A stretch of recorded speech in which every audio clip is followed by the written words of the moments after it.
고등학생 3명이 숨지고 7명이 의식을 잃은 강릉 펜션 참변이 발생한 지 나흘이 지났습니다. 강릉 아산병원에서 치료를 받은 5명의 학생 가운데 1명은 건강이 많이 회복돼서 이르면 오늘 중으로 퇴원할 수도 있다고 합니다.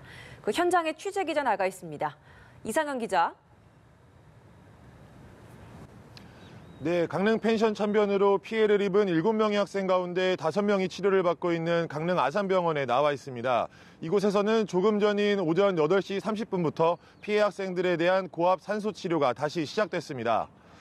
현재 일반 병실에 있는 3명과 중환자실에 있는 2명씩 나눠 치료를 받고 있는데 중환자실에 있는 학생들이 먼저 치료를 받으러 들어갔습니다.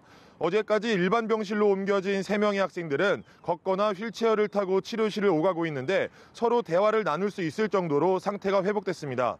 이 중에서도 가장 먼저 의식을 찾은 한 학생은 오늘 퇴원할 수도 있는 상황입니다. 이곳 강릉 아산병원 중환자실에 있는 2명의 학생들은 자가 호흡을 하며 외부 자극에 반응하는 등 더디지만 상태가 호전되고 있습니다.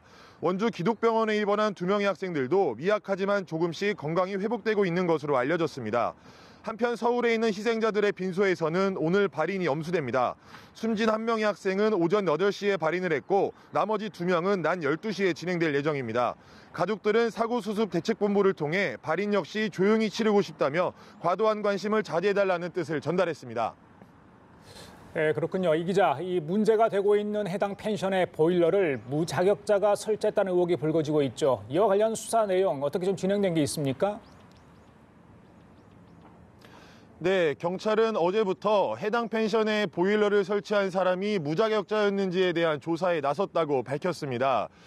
해당 펜션에 보일러를 처음 들여놓은 지난 2014년 이를 설치한 사람이 자격이 없는 사람이었다는 정보를 입수하고 수사에 착수하게 된 건데요.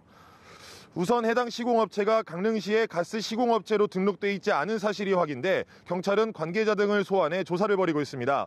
또 배기관과 보일러의 규격이 맞지 않아 누군가가 이를 인위적으로 절단했을 가능성도 있는 것으로 보고 이 부분에 대해서도 수사력을 집중하고 있습니다. 앞서 경찰은 지난 19일 해당 펜션의 보일러를 해체해 국과수의 정밀 감식을 의뢰했는데요. 경찰은 현재 보일러 지문 감식 결과 의미 있는 사안은 나오지 않았다며 계속해서 감식이 진행되고 있는 만큼 어떤 결과가 나올지 예단할 수 없다고 밝혔습니다.